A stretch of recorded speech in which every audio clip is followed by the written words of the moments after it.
ದಿನಾಂಕ 29ರಂದು ಚಡಚಣ ಪೊಲೀಸ್ ಠಾಣಾ ವ್ಯಾಪ್ತಿಯ ಗೋವಿಂದಪುರ ಊರಲ್ಲಿ ಏನು ಒಟ್ಟು 6 ಜನರು ಮರ್ಡರ್ ಆಗಿತ್ತು.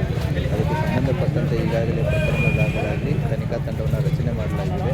ಈ ಪ್ರಕರಣದಲ್ಲಿ ಈಗಾಗಲೇ 12 ಜನ ಆರೋಪಿತರನ್ನು ಅರೆಸ್ಟ್ ಮಾಡಲಾಗಿದೆ. ಅವರನ್ನು ಇವತ್ತು ಕೋರ್ಟ್ಗೆ ಪ್ರೊಡ್ಯೂಸ್ ಮಾಡಿಬಿಟ್ಟು ಪೊಲೀಸ್ ಕಸ್ಟಡಿಗೆ ತಗೊಂಡು ಫರ್ದರ್ ಇಂಟ್ರಾಗೇಷನನ್ನು ಮಾಡ್ತಾಯಿದ್ದೀವಿ.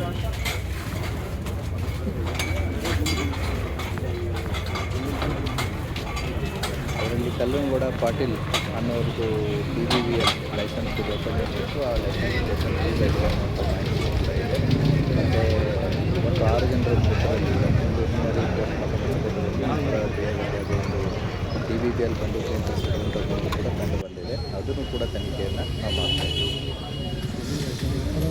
Thank you. ಇದಕ್ಕೆ ಸಂಬಂಧಪಟ್ಟಂತೆ ಇನ್ನೂ ತನಿಖೆ ಮುಂದುವರಿದಲ್ಲಿ ಇನ್ನೂ ಕೆಲವೊಂದಿಷ್ಟು ಹೆಸರುಗಳು ನಮ್ಮ ಹತ್ರ ಕಂಡು ಬಂದಿದ್ದಾವೆ. ಈಗೇನು 12 ಜನ 3 ಜನ ಇದ್ದಾರೆ. ಹಾಗಾಗಿ 12 ಬಿಟ್ಟು 9 ಜನ ಬಿಟ್ಟು ಈಗ 9 ಜನ ಎಕ್ಸ್ಟ್ರಾನೂ ಇದ್ದಾರೆ. ಅಂದರೆ ಈಗ as of now list is 21. So ಇನ್ನೂ ಕೂಡ ನಮಗೆ ಹೆಚ್ಚಿನ ಜನ ಇದ್ದಾರೆ ಅನ್ನುವಂಥದ್ದು ಪ್ರಕರಣದಲ್ಲಿ ಕಂಡು ಬರ್ತಾ ಇದೆ. ಸೊ ಪ್ರೋಗ್ರೆಸ್ ಆಗುವಂಥ ತನಿಖೆ ವಿವರವನ್ನು ನಿಮಗೆ ಕೊಡಲಾಗುತ್ತೆ. ಈಗ ಇದ್ದವರಿಗೆ ಅವ್ರಿಗೆಲ್ಲರಿಗೂ ಹೆಸರು ಗೊತ್ತಿರಲ್ಲ. ಸೊ ಈ ಗೊತ್ತಿದ್ದ ಹೆಸರುಗಳನ್ನು ಕೊಟ್ಟಿರ್ತಾರೆ. ಮತ್ತು 12 ಜನ ಮತ್ತು ಇತರರು ಕೊಟ್ಟಿದ್ದರು ಅವರು. ಸೊ ಅವ್ರಿಗೆ ಎಷ್ಟು ಜನದ ಹೆಸರು ಗೊತ್ತಿದೆ ಅವ್ರು ಕೊಟ್ಟಿದ್ದಾರೆ.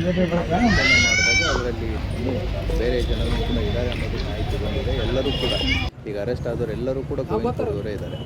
ಸೊ ಹಾಗಾಗಿ ಒಂದೇ ಕುಟುಂಬಕ್ಕೆ ಸಂಬಂಧಪಟ್ಟವರೇ ಇದ್ದಾರೆ. ಇನ್ನೂ ಕೂಡ ಪ್ರಕರಣ ತನಿಖೆಯಲ್ಲಿದೆ. ಮುಂಬರುವಂಥ ದಿನಗಳು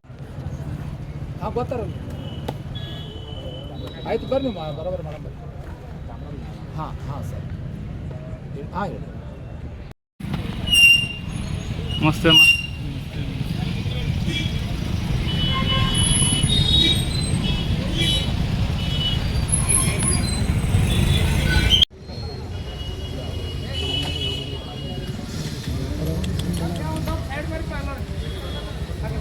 ಸುನಿಲಣ್ಣ